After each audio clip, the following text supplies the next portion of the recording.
भगवान बुद्ध कंपटीशन में आप सबका स्वागत है। मैं रामचरण कुशवाहा खरे लम्हा हुआ डिस्ट्रिक्ट से यूपीएससी के ऑल सब्जेक्ट पढ़ाता हूं। आज देखते हैं पॉलिटी में देखते हैं संविधान एवं संविधान का निर्माण कैसे हुआ है। देखते हैं। इस अध्याय में आप सीखेंगे संविधान क्या है और संविधान और किसी भी संस्था संगठन देश को चलाने के लिए संविधान की आवश्यकता क्यों पड़ती है।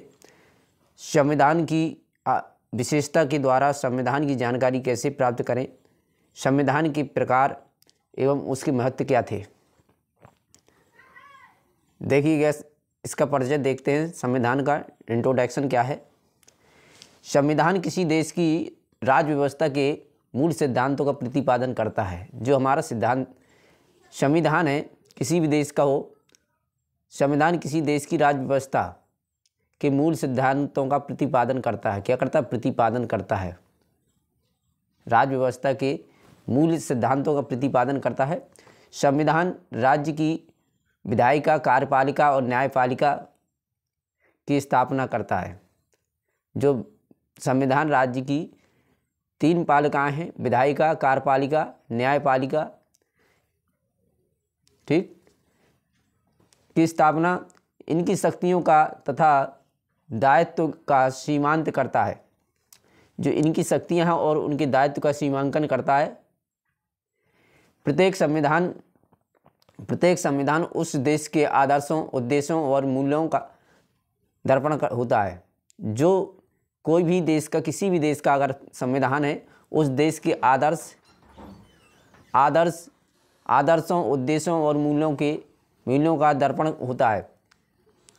क्यों? क्योंकि संविधान स्वतंत्रता की अभिव्यक्ति करता है। जो संविधान होता है वो स्वतंत्रता की अभिव्यक्ति करता है। क्या करता है? अभिव्यक्ति करता है। यह नागरिकों के मूल अधिकारों की रक्षा करने का उपबंध प्रदान करता है। जो संविधान होता है उस देश के नागरिकों के मूलभूत अधिकारों की रक्षा करने का उपबंध होता है। जो संविधान होता है वो वहाँ के लोगों के मूल अधिकारों की रक्षा करने का उपबंध होता है। प्रत्येक देश के संविधान का निर्माण वहाँ की विशेष परिस्थितियों को सम्मुख रखकर किया जाता है। प्रत्येक देश का जो संविधान का निर्माण किया जाता है वहाँ की विशेष परिस्थितियों को सम्मुख रख कर के किया जाता है। प्रत्येक देश के इतिहास, उसके सामाजिक, आर्थिक, राजनीतिक तत्व संविधान के निर्माण को अवश्य प्रभावित करते हैं। कहने का आशय ये है कि वहाँ की जो परिस्थितियाँ होंगी उनको देखते हुए प्रत्येक देश का इतिहास, उसके सामाजिक, आर्थिक तथा राजनीतिक तथ्यों को संविधान के जो निर्माण कर रहे हों उनको अवश्य प्रभावित करता है। संविधान यह स्पष्ट करता है कि समाज में निर्णय लेने की शक्ति किसके पास होगी। संविधान यह स्पष्ट करता है कि समाज में निर्णय लेने की शक्ति किसके पास होगी। सरकार का गठन कैसे होगा। जो संविधान होगा उसके द्वारा यह निश्चित किया जाएगा कि सरकार का गठन कैसे होगा। वहाँ के लोगों या समाज में निर्णय लेने की शक्ति किसके पास होगी, ये संविधान स्पष्ट करेगा। संविधान राज्य के निर्माण और सरकार का आधार होता है। जो संविधान होता है वो राज्य के निर्माण और सरकार का आधार होता है। संविधान के बिना सरकार नहीं चल सकती है, राज्य का प्रशासन नहीं चल सकता है। कहने का आशय यह है कि संविधान ही सबसे बड़ी शक्ति होती है लोगों की। यह सरकार द्वारा नागरिकों पर लागू किए जाते हैं। यह सरकार के द्वारा नागरिकों पर लागू किया जाता है।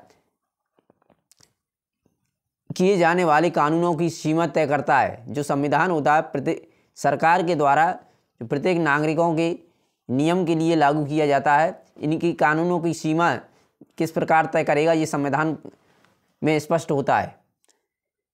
यह सरकार की शक्तियों को सीमित करता है। इसकी जो संविधान होता है वह सरकार की शक्तियों को एक सीमित करता है। एक सीमा में दायरे रखता है कि किसके द्वारा कौन से अनुच्छेद में कौन सी धारा क्या आर्टिकल है उसको दर्शाता है। अगर ये मेरा वीडियो आपको पसंद आए तो उसे लाइक करें, शेयर करें, कमेंट करें और मेरे चैनल को सब्सक्राइब करें। संविधान की विशेषताएं क्या हैं? जो किसी भी देश का संविधान हो उसकी विशेषताएं पर विवरण देते हैं थोड़ा सा। सामान्य रूप से विविध संविधानों के अध्ययन एवं अनुभव के आधार पर एक अच्छे संविधान के निम्नलिखित लक्षण बताए जा सकते हैं। जो सामान्य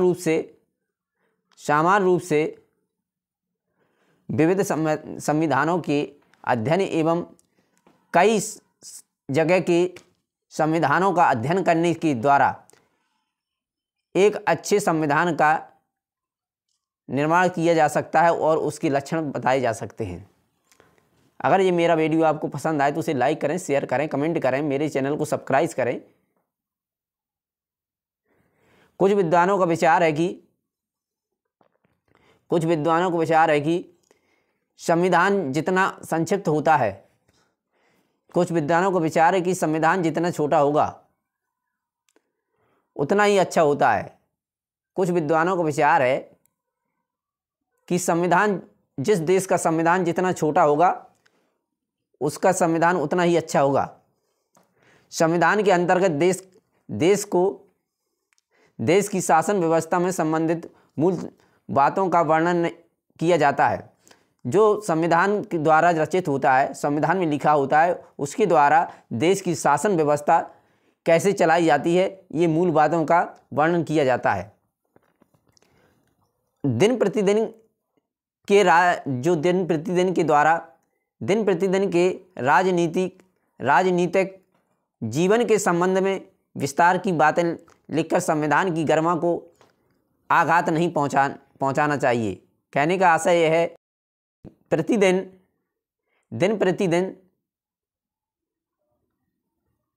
दिन प्रतिदिन के जो राजनीतिक तत्व हो रहे हैं, राजनीतिक जो भी दल हो रहे हैं, उनके द्वारा हमारे संविधान को कोई ठोस नहीं पहुँचे, क्योंकि संविधान पर जो लिखा है उसकी गरिमा को आघात नहीं पहुँचना चाहिए। संविधान द्वारा व्यक्ति शक्ति एवं सरकार और सरकार के विविध अंगों के पारस्परिक संबंधों को निश्चित किया जाता है। कैसा कि जहाँ का संविधान द्वारा व्यक्ति और उसकी शक्ति और वहाँ की सरकार के द्वारा विभिन्न अंगों के पारस्परिक संबंधों को एक निश्चित किया जाता है। स्पष्ट यह है कि इस अभाव में संविधान से संबंधित इन विविध पक्षों में निरंतर विवाद उत्पन्न होने की संभावना रहती है। अगर स्पष्ट नहीं है तो उसमें निरंतर विवाद होने की संभावना रहती है। संविधान का एक प्रमुख उद्देश्य शासन की मर्यादा। संविधान का सबसे बड़ा उद्देश्य यह है कि शासन उसकी मर्यादा पे काम करे। दूसरे व्यक्तियों और राज्यों के हस्तक्षेप करने से नागरिकों के अधिकार एवं हितों की रक्षा करना होता है।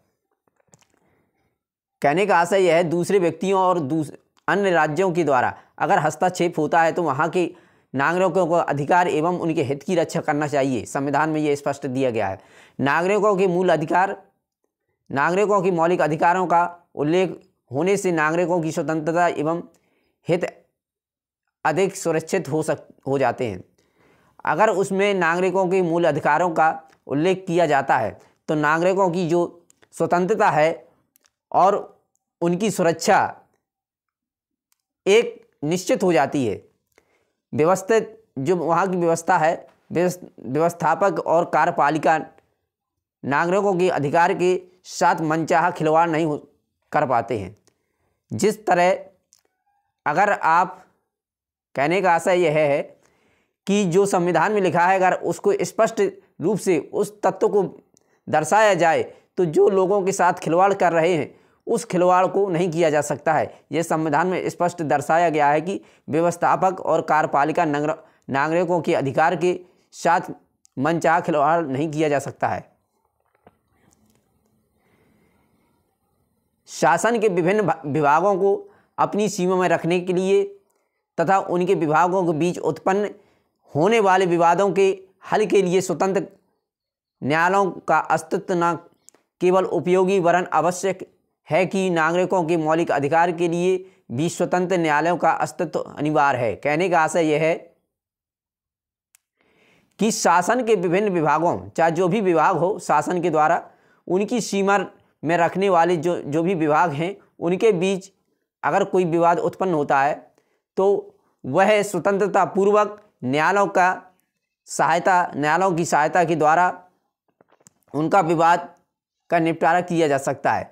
और यहाँ के जो नागरिक होंगे उनके मौलिक अधिकारों के द्वारा उनके मौलिक अधिकारों के लिए भी स्वतंत्र न्यायालय का अस्तित्व अनिवार्य है, क्योंकि यहाँ के नागरिकों का जो भी अधिकार है अगर उनके बीच कोई भी विवाद हो रहा है तो उसका न्यायालय ही निर्णय करेगा।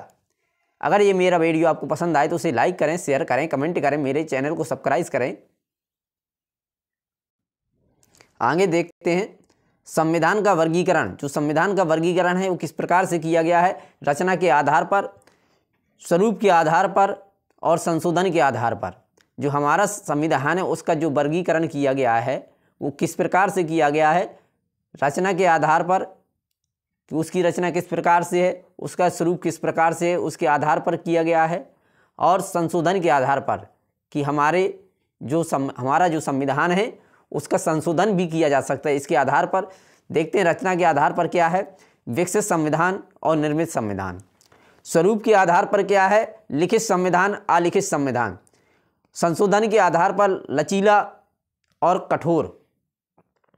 जो हमारा संविधान है वो लचीला और कठोर है।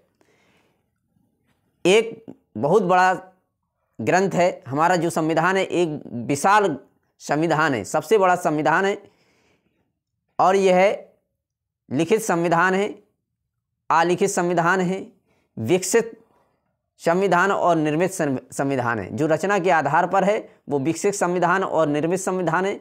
जो स्वरूप के आधार पर है वो लिखित संविधान है। हमारा जो संविधान है वो लिखित संविधान है। स्वरूप के आधार पर दूसरा नंबर होता है अलिखित संविधान। संशोधन के आधार पर है लचीला संविधान और कठोर संविधान। देखते हैं रचना के आधार पर जो आपके विकसित और निर्मित संविधान है, इसकी भी थोड़ी सी व्याख्या करते हैं। मनुष्य एक विकासशील प्राणी है। जो मनुष्य है वो एक विकासशील प्राणी है, इसलिए आर्थिक और राजनीतिक व्यवस्था में परिवर्तन होने के साथ साथ ही संविधान में परिवर्तन होना भी अत्यंत आवश्यक हो जाता है। इस प्रकार संविधान में परिवर्तनशीलता का होना नितांत आवश्यक है। कहने का आशय है कि जो मनुष्य है एक विकासशील प्राणी है। कैसे विकासशील प्राणी है, जब मनुष्य इस पृथ्वी पर आता है, पैदा होता है तो छोटा होता है, फिर इसके बाद जब वो उसका विकास होता है तो किशोर अवस्था में बड़ा होता है, फिर इसके बाद और विकसित होता है तो जवान हो जाने के बाद उसका विकास और बढ़ेगा तो उसका बुढ़ापा आता है। इसी प्रकार से उसके विकास में जो परिवर्तन हो रहा है, मनुष्य एक विकासशील प्राणी है। इसी प्रकार से हमारे संविधान में भी समय के साथ साथ परिवर्तन होता है। कहने का आशय यह है जिस प्रकार से मनुष्य एक विकासशील प्राणी है क्योंकि यह आर्थिक और राजनीतिक व्यवस्था में परिवर्तन होने के साथ साथ यह जो राजनीतिक और आर्थिक व्यवस्था को परिवर्तन करता है, इसके साथ साथ संविधान में परिवर्तन होना भी आवश्यक होता है। संविधान का जो महत्व है, संविधान द्वारा किसी राज्य के स्वरूप को निश्चित किया जा सकता है। जो संविधान है वह किसी भी राज्य के स्वरूप का निर्माण कर सकता है, एक निश्चित निर्माण किया जा सकता है। संविधान द्वारा किसी राज्य के स्वरूप को निश्चित किया जा सकता है। संविधान ही सरकार के विभिन्न अंगों पर नियंत्रण स्थापित करता है। जो संविधान है किसी भी सरकार को, संविधान ही सरकार के विभिन्न अंगों के अंगों पर नियंत्रण स्थापित करता है तथा उन्हें तानाशाह होने से बचाता है। जो संविधान है वह विभिन्न अंगों पर नियंत्रित करता है कि आप अपने मन का काम नहीं कर सकते हैं, उनकी तानाशाही से बचाता है। संविधान सरकार की तानाशाही से बचाता है। अगर संविधान अपना नहीं होता तो सरकार अपनी तानाशाही करती और हम लोगों का शोषण करती। इसलिए जो संविधान लिखा गया है कहता है कि इनके तानाशाही से बचाता है संविधान। संविधान ही नागरिकों के मौलिक अधिकारों और कर्तव्यों की रक्षा करता है। जो हमारा संविधान है वो मौलिक अधिकारों और मौलिक कर्तव्यों की रक्षा करता है। संविधान एक ध्रुव तारा के समान है। जो संविधान है अपना वो एक ध्रुव तारा की तरह समान है जो चमकता हुआ है। ध्रुव तारा के समान है हमारा जो संविधान है, ध्रुव तारा के समान है जो शासक को हमेशा दिशा निर्देश देता है और उसका मार्गदर्शन करता है। संविधान ही सरकार के विभिन्न अंगों के बीच संबंध बनाए रखता है। जो संविधान है वह एक ध्रुव तारा के समान है जो हमेशा चमकता है। इसी प्रकार से शासक को हमेशा दिशा निर्देश देता है संविधान। क्यों? क्योंकि उसके जो मार्गदर्शन में उसका जो मार्गदर्शन संविधान ही कराता है। संविधान ही सरकार के विभिन्न अंगों के बीच जो संबंध बनाए रखता है, उसमें जो मतभेद पैदा होता है उसे स्पष्ट करता है। क्या करता है कि संविधान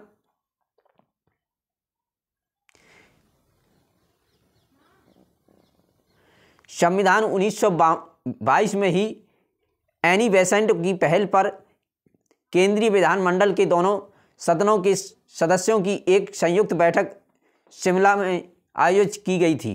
जो संविधान 1922 में ही एनी बेसेंट की पहल पर केंद्रीय विधानमंडल दोनों सदनों के सदस्यों की एक संयुक्त बैठक बैठी हुई थी। कहाँ पे? शिमला पे ये बैठक आयोजित की गई थी 1922 में एनी बेसेंट की पहल पर शिमला पर आयोजित की गई थी, जिसमें संविधान के सभी प्रश्न पर विचार किया गया। विचार करने के लिए सम्मेलन बुलाने का निर्णय लिया गया। जनवरी 1929 में दिल्ली में हुए सर्वदलीय सम्मेलन के समक्ष।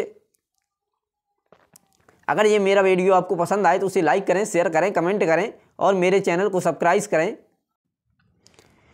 जनवरी 1925 में दिल्ली में सर्वदलीयों की एक बैठक बैठी हुई। सर्वदलीय सभी दलों की 1929 में एक बैठक या सम्मेलन का आयोजन किया गया के समक्ष कॉमनवेल्थ ऑफ इंडिया बिल को प्रस्तुत किया गया।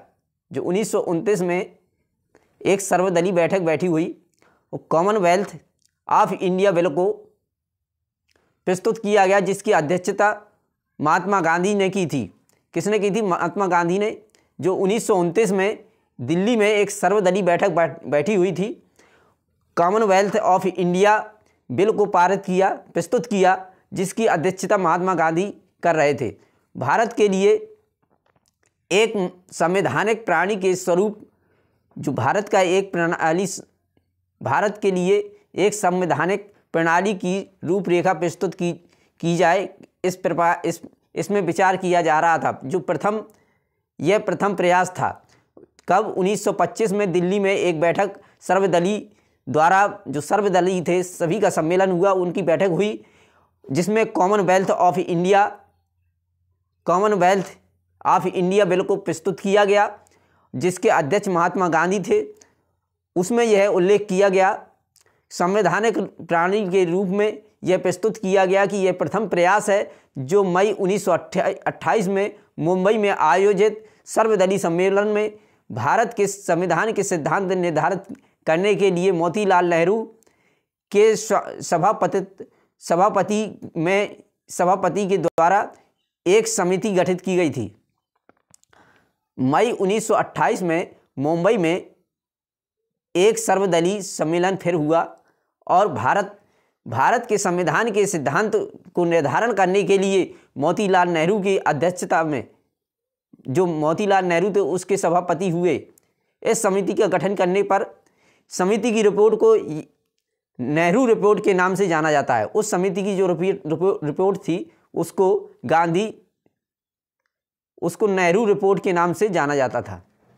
कब बैठक बैठी थी? 1928 में मुंबई में यह सर्वदलीय सम्मेलन हुआ, जिसमें भारत के संविधान के सिद्धांतों पर निर्धारण करने के लिए मोतीलाल नेहरू के सभापति होने के साथ यह गठित किया गया कि यहाँ संविधान का निर्माण होना चाहिए। यह रिपोर्ट जो प्रस्तुत की गई, इस रिपोर्ट का नाम नेहरू रिपोर्ट के नाम से जाना जाता था। इस रिपोर्ट का नाम नेहरू रिपोर्ट पड़ा, नेहरू रिपोर्ट। अगर ये मेरा वीडियो आपको पसंद आए तो उसे लाइक करें, शेयर करें, कमेंट करें और मेरे चैनल को सब्सक्राइब करें। जून 1934 में कांग्रेस कार्यकाली, जो 1934 में जून में 1934 कांग्रेस की कार्यकाली में कांग्रेस की कार्यकारिणी में घोषणा की गई कि श्वेत पत्र। अगर ये मेरा वीडियो आपको पसंद आए तो उसे लाइक करें, शेयर करें, कमेंट करें।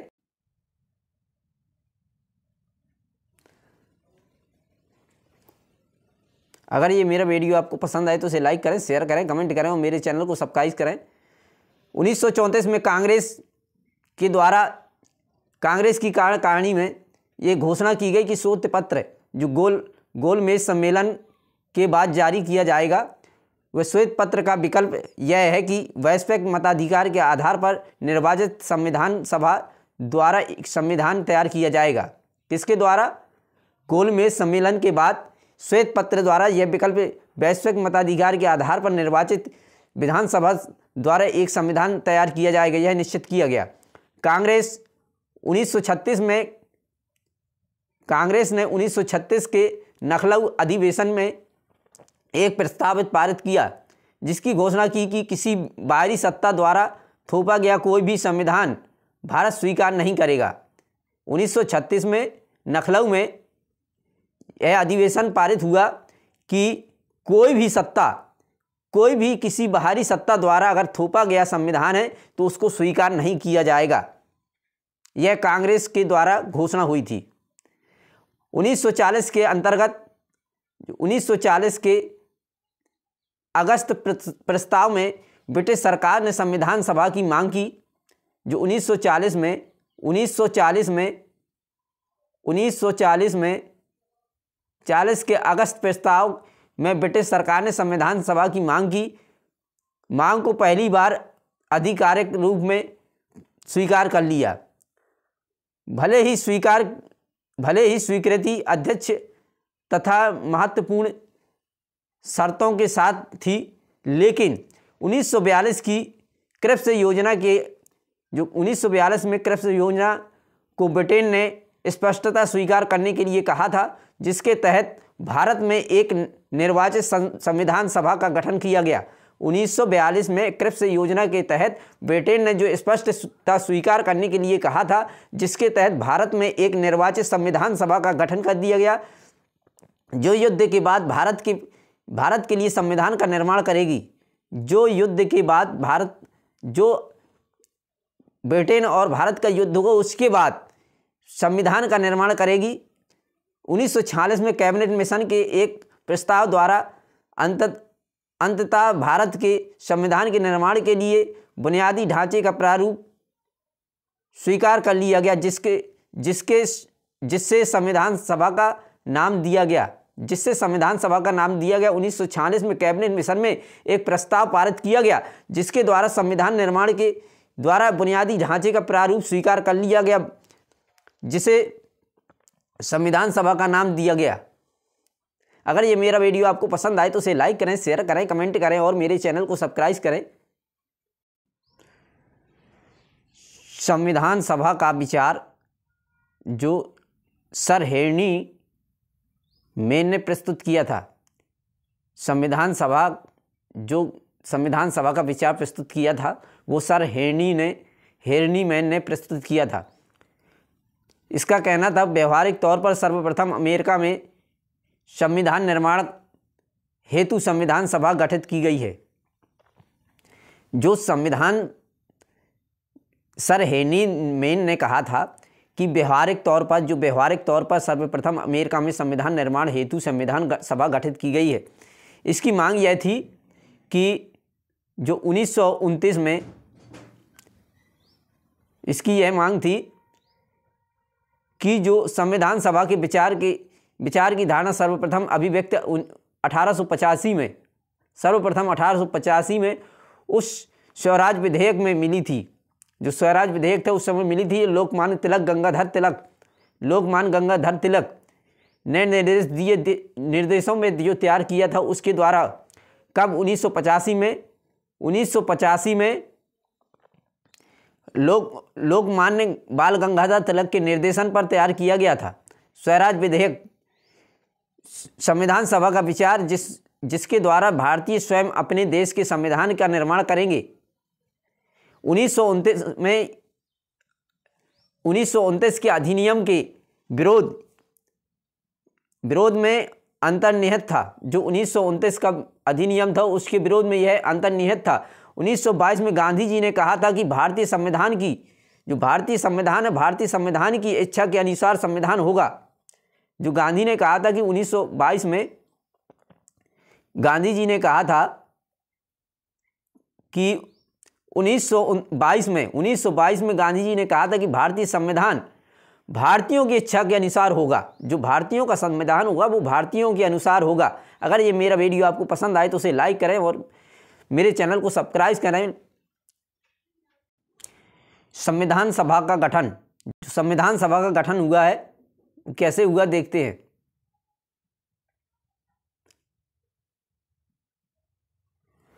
कैबिनेट मिशन योजना के प्रावधानों के अनुसार संविधान सभा का गठन हुआ है। किसके अनुसार? कैबिनेट मिशन की योजना के अनुसार। कैबिनेट मिशन योजना के प्रावधान के अनुसार संविधान सभा का गठन हुआ। नवंबर 1946 में किया गया था। इसका गठन कब किया गया था? नवंबर 1946 में किया गया था संविधान सभा का गठन। संविधान सभा में कुल 389 सदस्य थे। कितने थे? 389 सदस्य थे। जो संविधान सभा के सदस्य थे वो 389 सदस्य थे। 1946 में इस सभा का गठन किया गया, जिसमें 292 प्रांतों से 389 सदस्य थे, जिनमें से 292 प्रांतों से थे और 93 देशों की रियासतों से चुनी गई थी। जो देसी रियासतें थी उनसे 93 सदस्य चुने गए थे और 292 प्रांतों से चुने गए थे। कश्मीरी, जो 4 कश्मीरी क्षेत्रों में से चुने गए थे। 389 जो सदस्य थे, जिनमें से 292 प्रांतों से चुने गए, 93 देसी रियासतों से चुने गए, 4 कश्मीरी क्षेत्रों से चुने गए। ब्रिटिश प्रांत के प्रत्येक प्रांत की ब्रिटिश प्रांत है के प्रत्येक प्रांत को उसकी जनसंख्या के अनुपात में, जो वहाँ की जनसंख्या है उसके अनुपात पे ही, उसके अनुपात के अनुसार ही संविधान सभा में स्थान दिया गया था। लेकिन यहाँ स्थूल रूप से 10 लाख की जनसंख्या के लिए एक स्थान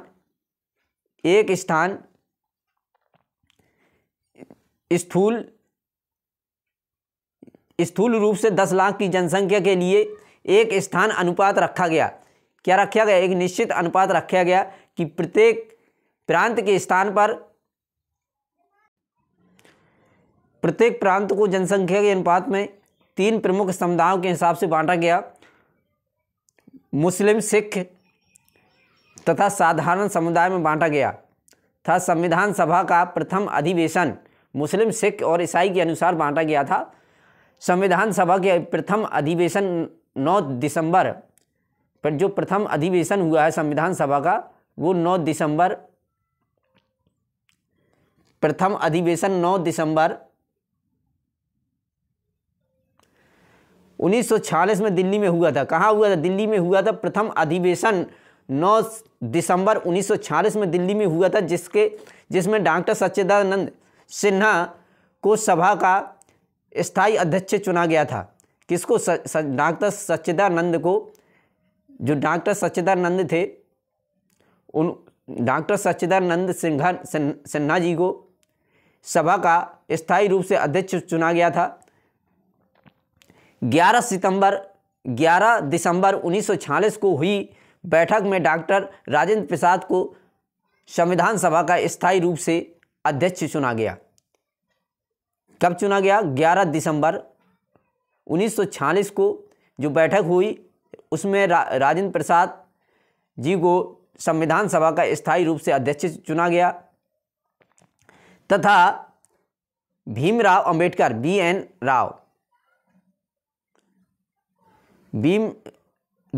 राव का संविधान सभा के संवैधानिक सलाहकार के पद पर नियुक्त किए गए थे। ठीक। तथा कलकत्ता विश्वविद्यालय के भूतपूर्व कुलपति जो प्रोफेसर हरेंद्र कुमार मुखर्जी थे, कलकत्ता विश्वविद्यालय के जो भूतपूर्व कुलपति प्रोफेसर थे हरेंद्र कुमार मुखर्जी संविधान सभा के उपाध्यक्ष थे। उपाध्यक्ष कौन थे? जो प्रोफेसर हरेंद्र कुमार मुखर्जी संविधान सभा के उपाध्यक्ष थे। अध्यक्ष किसको चुना गया था? राजेंद्र प्रसाद जी को चुना गया था। और सलाहकार कौन थे? बी.एन. राव। संविधान सभा में कांग्रेस के सदस्यों की संख्या 208 थी। कितनी थी? 208 थी। उस समय जो संविधान सभा की जो संख्या थी, संविधान सभा में कांग्रेसों की जो संख्या थी 208 थी, जबकि मुस्लिम लीग की सदस्य संख्या मात्र 73 थी। कितनी थे? उस समय मुस्लिम लीग जो पार्टी थी उसकी जो सदस्यों की संख्या थी वो 73 थी। क्योंकि संविधान सभा में मुस्लिम लीग के निर्वाचित सदस्यों की संख्या कितनी थी? 73 थी। चूंकि संविधान सभा में मुस्लिम लीग की निर्वाचित सदस्यों की संख्या 73 थी, कांग्रेस की 208 और मुस्लिम लीग की 73 थी, की तुलना में बहुत कम थी। मुस्लिमों की जो संख्या थी वो सदस्यों की वो बहुत कम थी, क्योंकि उनकी मुस्लिम लीग थे जो उनकी संख्या थी सदस्यों की वो 73 थी, और जो कांग्रेस सदस्यों की संख्या थी वो 208 थी। तो मुस्लिमों की बहुत कम थी कांग्रेस की तुलना की अपेक्षा। फलतः उसने विधानसभा की प्रथम बैठक से ही संविधान सभा की कार्यवाही को बहिष्कार किया कि पाकिस्तान की मांग रखी। जो उन्हें मांग की, इस संविधान सभा का बहिष्कार किया और पाकिस्तान की मांग रखी कि 13 दिसंबर 1946 को जवाहरलाल नेहरू ने संविधान सभा में उद्देश्य प्रस्ताव प्रस्तुत कर संविधान के निर्माण का कार्य प्रारंभ कर दिया। किसने कर दिया? 13 दिसंबर 1946 को पंडित जवाहरलाल नेहरू ने संविधान सभा में उद्देश्य प्रस्ताव प्रस्तुत कर संविधान के निर्माण का कार्य प्रारंभ कर दिया। अगर ये मेरा वीडियो आपको पसंद आए तो उसे लाइक करें और शेयर करें। मेरे चैनल को सब्सक्राइब करें। जो संविधान निर्माण करने वाली समितियां थीं, जो इस संविधान के हमारे यहाँ के संविधान का निर्माण करने वाली जो समितियां थी, संघ संविधान समिति, प्रांतीय संविधान समिति, संघ शक्ति समिति, मूल अधिकारों एवं अल्पसंख्यकों आदि से संबंधित परामर्श समिति तथा प्रारूप समिति, इन सभी समितियों के केंद्र में प्रारूप समिति थी। कहने का आशय यह है, जो हमारे संविधान निर्माण की जो समितियां थीं वो संघ संविधान समिति थी, दूसरी समिति थी प्रांतीय संविधान समिति जो प्रांत से ली गई थी, संघ शक्ति समिति थी, मूल अधिकारों एवं अल्पसंख्यक, जो अल्पसंख्यक थे उनके विशेष अधिकारों के लिए एक समिति थी, परामर्श समिति तथा प्रारूप समिति। इन सभी समितियों को मिलाकर के एक केंद्र में प्रारूप समिति बनाई गई थी। ये प्रारूप समिति इस प्रकार से है, जिसके अध्यक्ष B.R. अम्बेडकर, भीमराव अम्बेडकर साहब थे। गठन 29 अगस्त 1947 को किया गया। प्रारूप समिति का गठन इसके अध्यक्ष डॉक्टर भीमराव अंबेडकर थे। अन्य सदस्य Shri N Gopala Swami, Alladi Krishna Goswami. Number 3 Mohammad Sadulla. Number 4 K M Munshi. Number 5 B L Mitra. और नंबर 6 डी पी खेतान। ये उस समिति के अध्यक्ष थे, ये उस समिति के सदस्य थे और उस समिति के अध्यक्ष डॉक्टर भीमराव अंबेडकर थे। किस समिति के? प्रारूप समिति जो बनाई गई थी, उस प्रारूप समिति के अध्यक्ष डॉक्टर भीमराव अंबेडकर और सदस्य, ये सदस्य छः थे। कुल मिलाकर से 7 सदस्य हो गए थे। अगर ये मेरा वीडियो आपको पसंद आए तो उसे लाइक करें, शेयर करें और कमेंट करें। मेरे चैनल को सब्सक्राइब करें।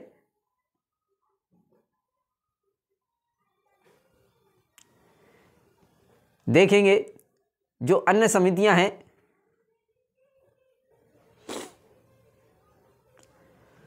संघ संविधान समिति, इसमें 15 सदस्य थे। अध्यक्ष पंडित जवाहरलाल नेहरू थे। जो संघ समिति थी इसमें 15 सदस्य थे। इसके अध्यक्ष पंडित जवाहरलाल नेहरू थे। प्रांतीय संविधान समिति थी जो, उसमें 25 सदस्य थे। उसके अध्यक्ष वल्लभ भाई पटेल थे, सरदार वल्लभ भाई पटेल प्रांतीय संविधान समिति के अध्यक्ष। संघ शक्ति समिति के अध्यक्ष पंडित जवाहरलाल नेहरू थे, जिनके सदस्यों की संख्या 9 थी। मूल अधिकार एवं अल्पसंख्यक समिति, मूल अधिकारों को और अल्पसंख्यक की जो समिति थी उनका गठन सरदार वल्लभ भाई पटेल के द्वारा किया गया था। उसके अध्यक्ष सरदार वल्लभ भाई पटेल थे, जिनके सदस्यों की संख्या 54 थी। कार्य संचालन समिति, इनके सदस्यों की समिति, जो कार्य संचालन समिति थी उसके सदस्यों की संख्या 3 थी। कन्हैया लाल माणिक लाल मुंशी इसके अध्यक्ष थे। झंडा समिति आचार्य जेबी कृपलानी इसके अध्यक्ष थे। इसमें भी 3 सदस्य थे। अगर ये मेरा वीडियो आपको पसंद आए तो उसे लाइक करें, शेयर करें, कमेंट करें और मेरे चैनल को सब्सक्राइब करें।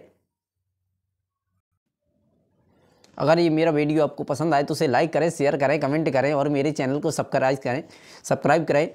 देखते हैं उद्देश्य का, उसका जो उद्देश्य क्या था हमारे संविधान का लिखने के लिए, संविधान उद्देश्य और प्रस्ताव क्या थे। 13 दिसंबर 1946 को पंडित जवाहरलाल नेहरू ने नए संविधान के उद्देश्यों के विषय में एक प्रस्ताव संविधान सभा में प्रस्तुत किया। उद्देश्य इसका क्या था, इसका प्रस्ताव, इसकी विशेषताएं क्या थी, इस प्रकार देखते हैं क्या थी इनकी विशेषताएं। जो 13 दिसंबर 1946 में पंडित जवाहरलाल नेहरू ने संविधान के उद्देश्यों के विषय में एक प्रस्ताव पारित किया संविधान सभा में, और उनकी जो विशेषताएं थीं उनके लिए स्पष्ट किया कि भारत एक स्वतंत्र प्रभु सत्ता संपन्न गणराज्य है। क्या है? भारत एक स्वतंत्र प्रभु सत्ता संपन्न गणराज्य होगा। कैसा होगा? प्रभु सत्ता संपन्न गणराज्य होगा। भारत के, अगला कहता है अगला नंबर में, भारत के सभी अंगों की शक्तियां जनता से प्राप्त होती हैं। भारत की जो सभी शक्तियां हैं वो कहाँ से प्राप्त होती हैं? जनता से प्राप्त होती हैं। जो संविधान में उल्लिखित किया गया कि जिसकी भी सरकार बनेगी वो किसके दम पर बनेगी? वो हम आप सबके वोट से बनेगी। इसी प्रकार से कहने का आशय है कि भारत के सभी अंगों की शक्तियाँ जनता से प्राप्त होंगी। फिर वो सरकार आपके हित में काम करे या ना करे, 5 साल बाद वह सरकार फिर चेंज हो जाएगी। फिर जिसके लिए आप जिसे भी चुनेंगे फिर वह सरकार आएगी। तो कहने का आशय यह है कि सरकार के सभी अंगों की शक्तियाँ जनता से प्राप्त की जाएंगी। भारत के लोगों को सामाजिक आर्थिक न्याय अवसर की समानता, जो भारत के लोग होंगे उनकी जो सामाजिक आर्थिक न्याय और जो भी अवसर होंगे वो भी सब बराबर होंगे। भारत के जो भी लोग होंगे उनकी सामाजिक और आर्थिक न्यायालय के लिए, और अवसर जो भी आएंगे, जो भी सर्विसों के लिए अवसर आएंगे, नौकरियों के लिए भी, वो सब क्या होंगे, समान आधार पर होंगे और किसी इस प्रकार से नहीं होंगे कि अगर वह अमीर या करोड़पति है तो उसके लिए कुछ अलग दायरा होगा। इस तरह से नहीं कि उसके न्यायालय के लिए अलग न्यायालय उसे कभी ये दोषित ना करे कि ये गलत है।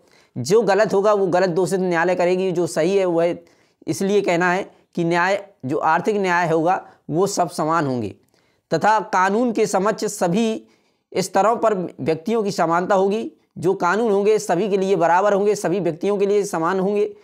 उनके विचार व्यक्त करने का विषय, जो उनका जो विचार होगा वो व्यक्त करने के लिए सभी को एक दायित्व दिया जाएगा। उस पर एक विश्वास किया जाएगा कि श्रद्धा पूजा व्यवसाय संघ बनाने का तथा कार्य करने की स्वतंत्रता और उसकी सुरक्षा दी जाएगी। कहने का आशय यह है कि प्रत्येक व्यक्ति को अपने विचार व्यक्त करने के लिए स्वतंत्रता है। क्यों? उसको जो उसकी श्रद्धा होगी, जो उसका विश्वास होगा, जो उसका व्यवसाय होगा, जो उसका संघ होगा, वह कार्य करने की अलग अलग प्रक्रिया करता है। उसकी और सुरक्षा संविधान उसकी सुरक्षा करेगा, सरकार उसकी सुरक्षा करेगी। क्यों? क्योंकि ये नहीं, अगर हम हिंदू धर्म में पैदा हुए हैं तो जरूरी नहीं हम हिंदू धर्म को स्वीकार ही करें। हमारी जो इच्छा होगी, हमारा जो दायित्व होगा, हमारा जो कर्तव्य होगा कि हम जिस धर्म को परिवर्तन करके दूसरे धर्म को अपनाना चाहते हैं तो वह संविधान में दर्शाया गया है। अगला कहता है भारत के सभी क्षेत्रों को मिलाकर के एक संघ निर्माण किया गया है। जो भारत के सभी क्षेत्रों को मिलाकर के एक संघ का निर्माण किया गया है।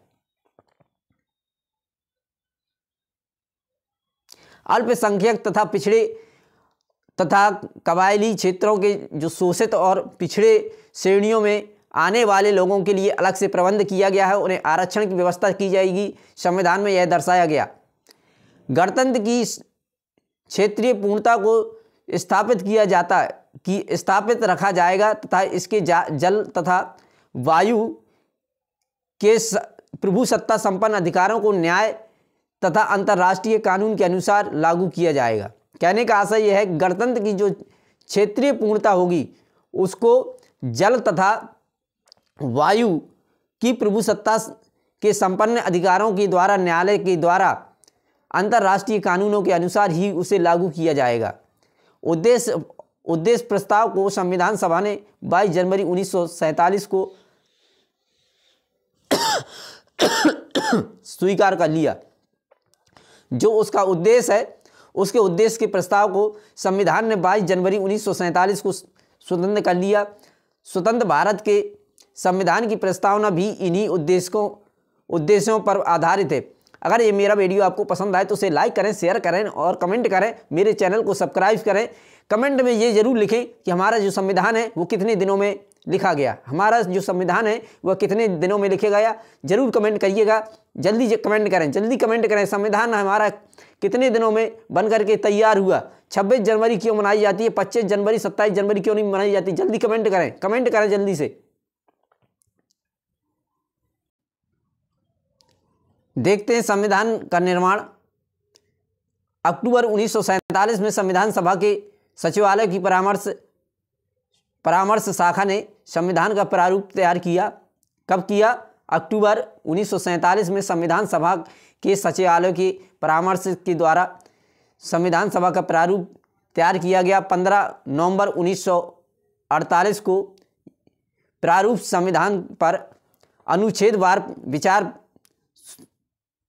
प्रस्तुत किए गए। 15 नवंबर 1948 को प्रारूप स्वरूप जो संविधान पर अनुच्छेदवार थे वह शुरुआत कर दिए गए, उस पर विचार करना शुरू कर दिए गए। प्रारूप संविधान प्रकाशित होने के बाद, जो हमारा प्रारूप संविधान हुआ उसको प्रकाशित होने के बाद उसमें संशोधन करने के लिए 7,635 सुझाव प्राप्त हुए। कितने हुए? 7,635 सुझाव प्राप्त हुए कि संविधान संशोधन करने के लिए सुझाव प्राप्त हुए। जिनमें से 2473 सुझावों पर विचार किया गया। 7635 सुझाव प्राप्त हुए, जिनमें से 2473 सुझावों पर विचार किया गया। संविधान सभा में संविधान का प्रथम जो वाचन था 4 नवंबर 1948 को चला। प्रथम वाचन, संविधान का प्रथम वाचन 4 नवंबर 1948 तक चला। संविधान सभा पर जो संविधान पर दूसरा वाचन हुआ 15 नवंबर 1948 को प्रारंभ हुआ, जो 17 नवंबर 1948 तक चला। 2 दिन ये दूसरा वाचन जो चला, 2 दिन चला। ठीक, इसके बाद अगला देखते हैं, आगे देखते हैं क्या। संविधान सभा में संविधान का तीसरा जो वाचन है वो 14 नवंबर 1949 से प्रारंभ हुआ और 26 नवंबर 1949 तक चला। संविधान का तीसरा वाचन 26 जनवरी 1949 तक चला। कब तक चला? 26 जनवरी 1949 तक चला, जब संविधान सभा द्वारा निर्मित संविधान का अंतिम प्रारूप पास कर दिया गया। जब संविधान का अंतिम प्रारूप है उसे पारित कर दिया गया 26 जनवरी 1949 तक यह संविधान का प्रारूप चला और इस अंतिम प्रारूप को पास कर दिया गया। तो संविधान को अंगीकार करके संविधान सभा ने यह सर्वोत्तम प्रलेख राष्ट्र को समर्पित किया कि संविधान के कुछ अनुच्छेद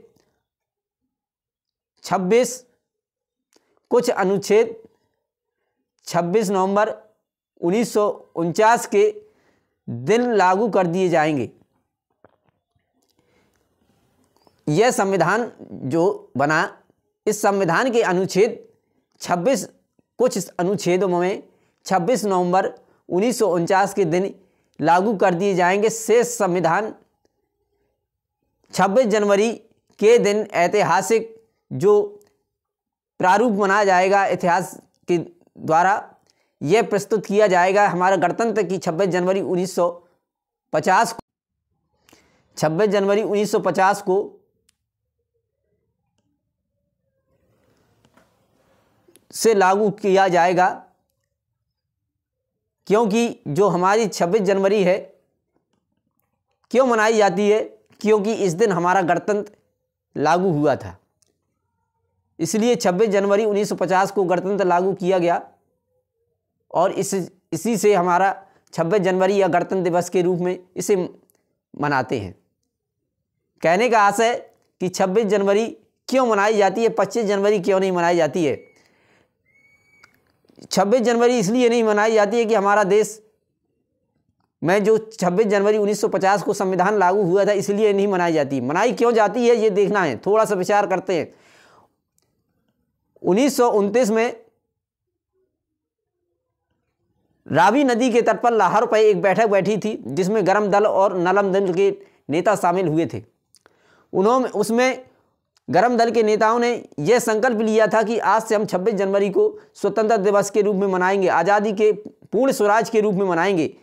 और 26 जनवरी 1930 में पहली बार ध्वजारोहण किया गया, इसलिए हमारी जो 26 जनवरी है इसलिए मनाई जाती है।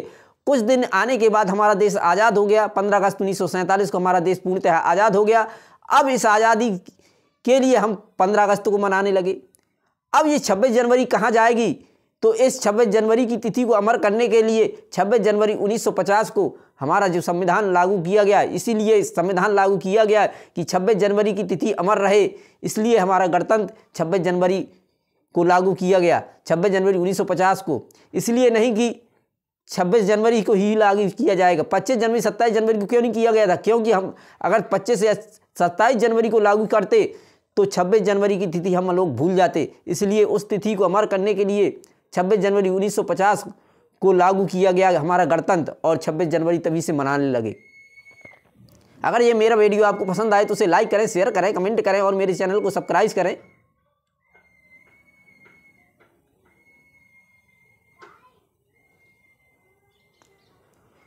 चौबीस जनवरी 1950 को संविधान सभा की अंतिम बैठक जो 24 जनवरी 1950 को हुई थी, उसी दिन संविधान सभा में राजेंद्र प्रसाद डॉक्टर को भारत का राष्ट्रपति चुना गया। प्रथम 24 जनवरी 1950 को अंतिम बैठक बैठी हुई और उस बैठक में डॉक्टर राजेंद्र प्रसाद को भारत का प्रथम राष्ट्रपति चुना गया। 26 जनवरी 1950 से भारत का गणराज्य के रूप में स्थापित कर दिया गया। कब से? 26 जनवरी 1950 से। इससे पहले 26 जनवरी को स्वतंत्रता दिवस के रूप में मनाते थे।